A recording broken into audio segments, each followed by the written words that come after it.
नमस्कार, मैं हूं सुमित अवस्थी। स्वागत है आपका हम भारत के लोग में।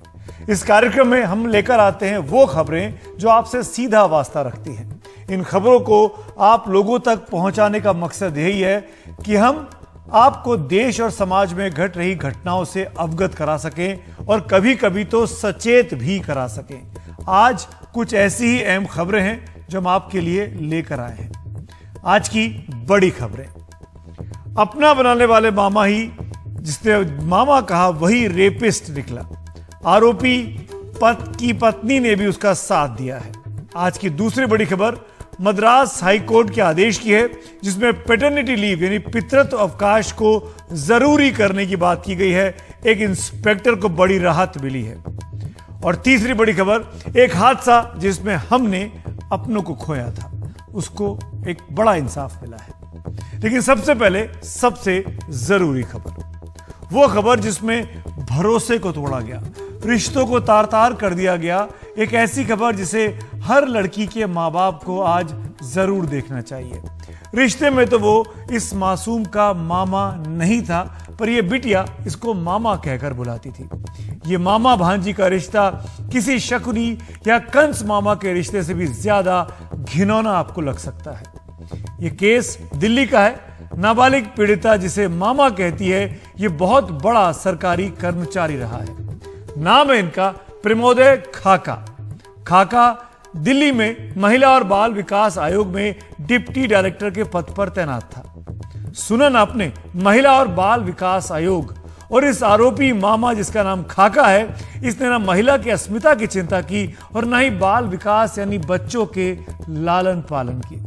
खाका ने ढोंग यही रचा कि वो अपने दोस्त की बिटिया को पढ़ाएगा, पालन पोषण करेगा, लेकिन किया सब कुछ उल्टा ही और बेहद घिनौना भी। और तो और इस मासूम की इज्जत के साथ कई बार खिलवाड़ करने के काम में मामी यानी आरोपी प्रमोदय खाका की पत्नी सीमा खाका भी साथ दे रही थी। पूरा मामला अभी खुला है, पर यह आरोपी मामा कई साल से बेहद आपत्तिजनक कृत्य कर रहा था। आज इन दोनों मामा और मामी यानी आरोपियों को एक दिन की न्यायिक हिरासत में भेजा गया है। क्या है ये पूरा मामला, आपको हम बारी बारी से बतला देते हैं।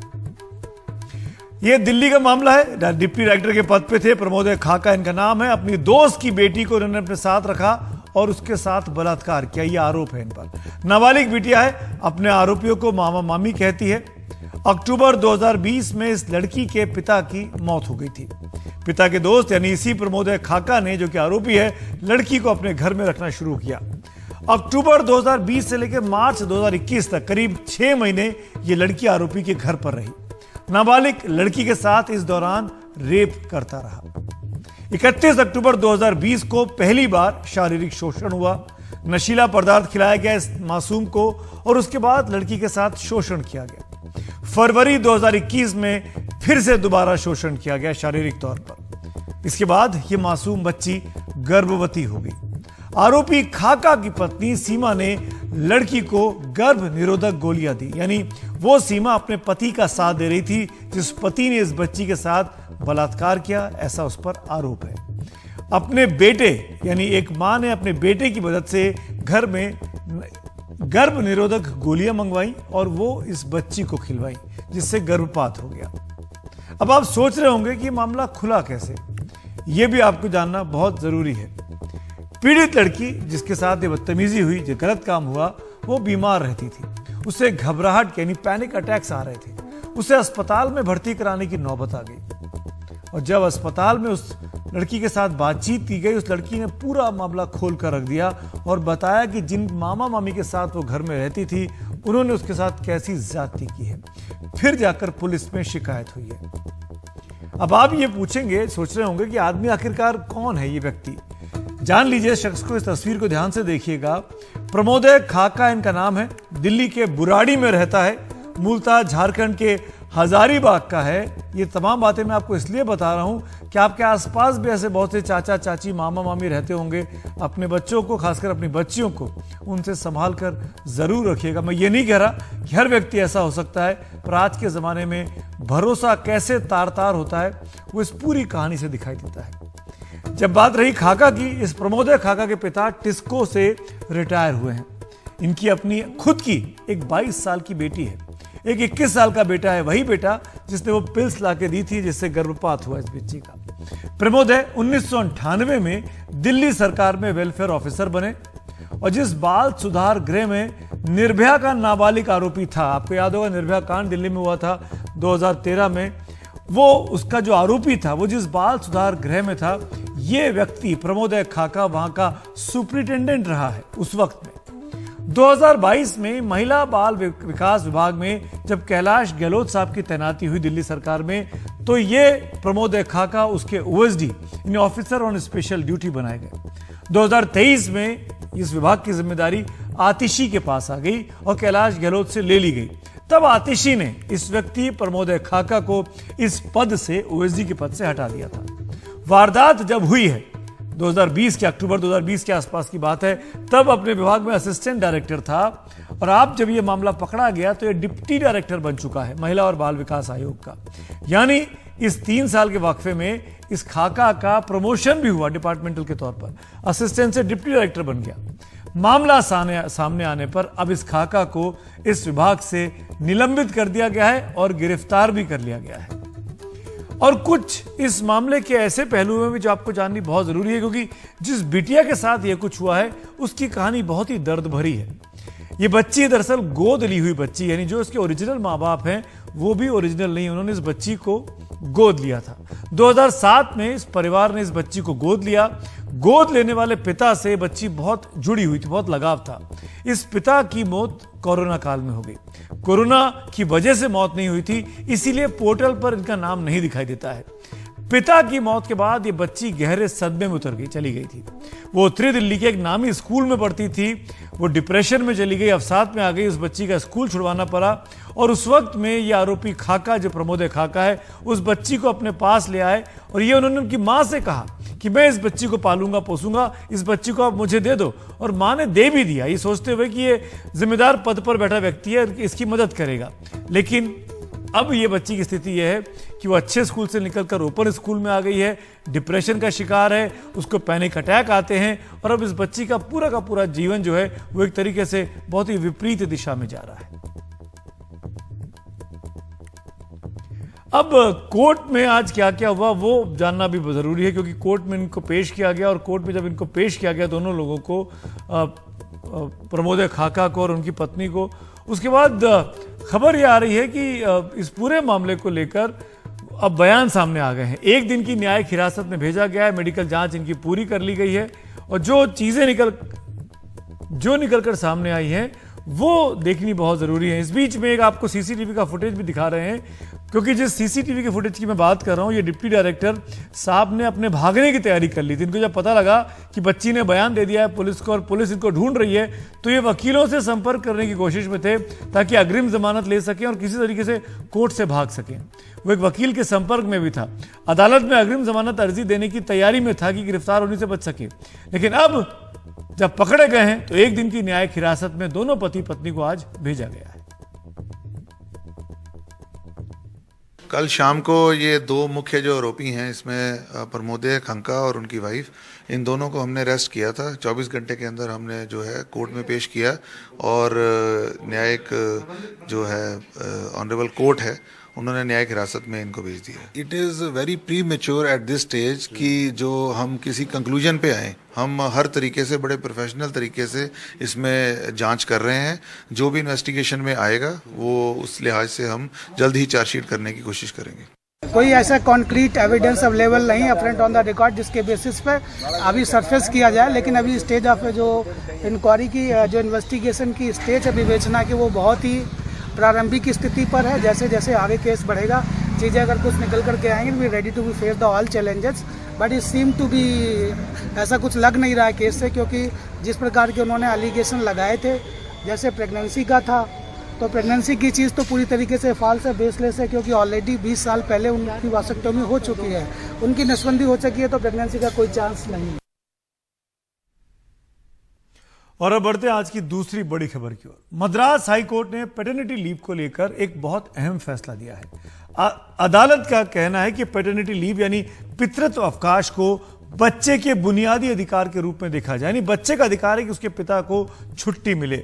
सभी राज्यों में और निजी क्षेत्र में भी इसे अनिवार्य बनाया जाना चाहिए, ये मद्रास हाईकोर्ट ने कहा है। संविधान के अनुच्छेद 21 और 15(3) के तहत हर बच्चे को जीवन की सुरक्षा की गारंटी दी गई है और इससे यह जैविक माता पिता या गोद लेने के मौलिक अधिकार में बदलता है। मातृत्व और पितृत्व की छुट्टी देने से इनकार करना बच्चे के जीवन के अधिकार का उल्लंघन माना जाएगा। बहुत ही इंपॉर्टेंट और लैंडमार्क फैसला ये बच्चे के अधिकार के साथ जोड़ दिया है मां और पिता की छुट्टी को, मैटरनिटी लीव और पैटर्निटी लीव को। दरअसल ये मामला तिरुनेलवेली के पुलिस विभाग से जुड़ा हुआ है। एक इंस्पेक्टर वी सर्वानंद ने पत्नी की डिलीवरी के समय 90 दिन की छुट्टी मांगी थी। यह डिलीवरी IVF तकनीक से होनी थी, इसीलिए ज्यादा देखभाल की जरूरत थी और इसीलिए यह छुट्टी लंबी मांगी गई। छुट्टी मंजूर भी कर दी गई, लेकिन बाद में अचानक छुट्टी रद्द कर दी गई। अदालत के दखल के बाद उसे 1 महीने की ही छुट्टी मिल पाई, लेकिन 30 मई को छुट्टी खत्म हो रही थी और 31 मई को डिलीवरी हो पाई। तो वो 31 मई को व्यक्ति, ये अधिकारी, पुलिस अधिकारी ड्यूटी पर नहीं लौट पाया और इसीलिए इस पर कार्रवाई हुई। पुलिस के मुताबिक अनधिकृत छुट्टी थी जिस पर कार्रवाई होनी थी, लेकिन अब मद्रास हाई कोर्ट ने कहा है कि DIG सर्वानंद के हालात को देखते हुए उन्हें दोबारा बहाल करे। इसमें शक नहीं है कि यह बहुत बड़ी नजीर है जो आने वाले दिनों में इस मानवीय मसले पर रास्ता दिखाती रहेगी। क्योंकि बात पैटर्निटी लीव की चल रही है तो ये बहुत जरूरी है कि हिंदुस्तान में नियम कायदे क्या हैं वो आपको बता दें। भारत में मातृत्व और पितृत्व अवकाश की व्यवस्था है। इंडियन मैटरनिटी बेनिफिट एक्ट 1961 के मुताबिक महिलाएं 6 महीने या 26 हफ्ते का मातृत्व अवकाश ले सकती हैं। इस छुट्टी का पूरा भुगतान नियोक्ता यानी एम्प्लॉयर को करना होता है, लेकिन यह व्यवस्था पहले 2 बच्चों के लिए ही है। इसके बाद जो बच्चे होते हैं तो 3 महीने या 12 हफ्ते की ही छुट्टी मिलती है, वो पेड लीव नहीं होती है। हालांकि यह समझ बाद में वर्षों बाद विकसित हुई कि बच्चे के जन्म या देखभाल बस मां की ही जिम्मेदारी नहीं है, इसमें पिता की भी अहम भूमिका होनी चाहिए। इसीलिए सेंट्रल सर्विसेज के रूल 551A के तहत कोई व्यक्ति 15 दिन का पितृत्व अवकाश ले सकता है, यानी पैटर्निटी लीव मिलेगी। यह छुट्टी बच्चे के जन्म से 6 महीने तक के बीच कभी भी ली जा सकती है। इसके लिए नियोक्ता को पूरा भुगतान करना होगा, लेकिन इस छुट्टी की पात्रता के लिए डिलीवरी से पहले कर्मचारी का साल में 80 दिन का काम करना बेहद जरूरी है। हालांकि इन कानूनों के बावजूद प्राइवेट कंपनियां अपने अपने ढंग से मैटरनिटी या पैटर्निटी लीव की व्यवस्था करती हैं। कई जगह यह कम है और कई जगह अतिरिक्त छुट्टियां भी दी जाती हैं, लेकिन जानकार मानते हैं कि पितृत्व अवकाश और बढ़ाए जाने की जरूरत है। इससे कंपनियों की उत्पादकता बढ़ेगी। इसी नोट पर यहां पर एक ब्रेक यहां लेना चाहेंगे, लेकिन जब लौटेंगे तो खबरों के सिलसिले को आगे बढ़ाएंगे। आप देखते रहिए हम भारत के लोग।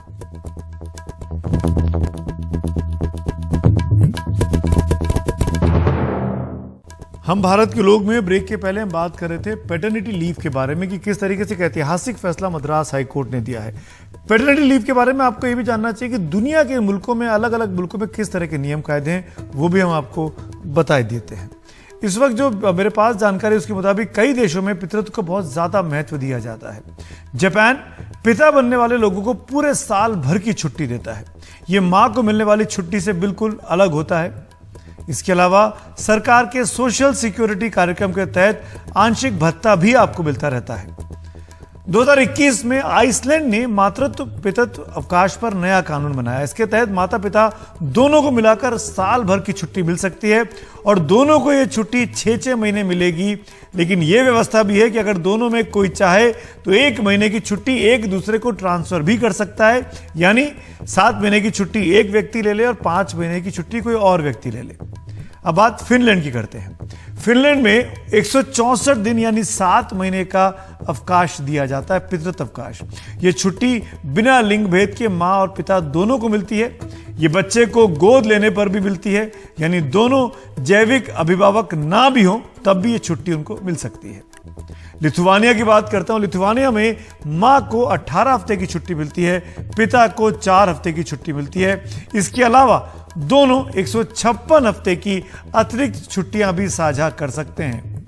स्पेन की बात करें तो स्पेन में पिताओं के लिए 16 हफ्ते की छुट्टी है और पहले 6 हफ्ते डिलीवरी के फौरन बाद लेने ही होते हैं।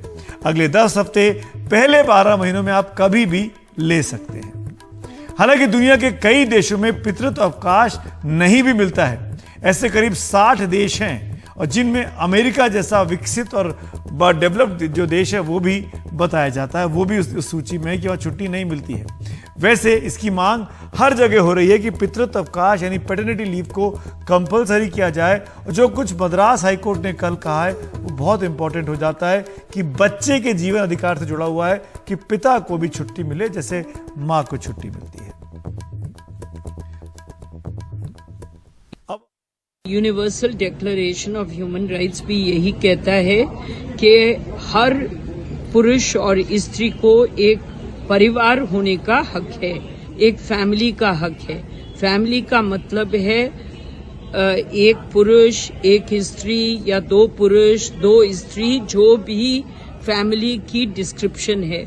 और क्योंकि फैमिली का हक है तो बच्चों का हक है, और क्योंकि बच्चों का हक है तो आर्टिकल 21 की डेफिनेशन एक्सटेंड होनी चाहिए कि पिता को छुट्टी का भी अवसर मिलना चाहिए कि वो बच्चे की देखभाल कर सके।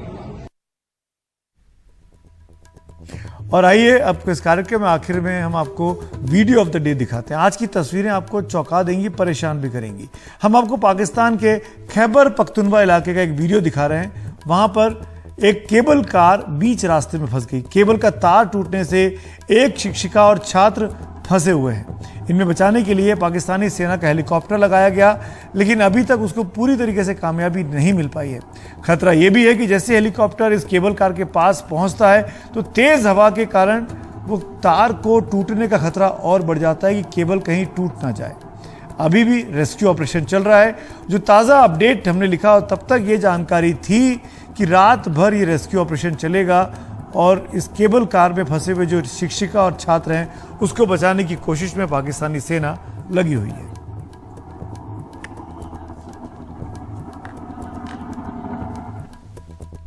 तो हम भारत के लोग में आज इतना ही। फिलहाल दीजिए इजाजत, लेकिन एनडीटीवी इंडिया पर खबरें लगातार जारी हैं। Good night.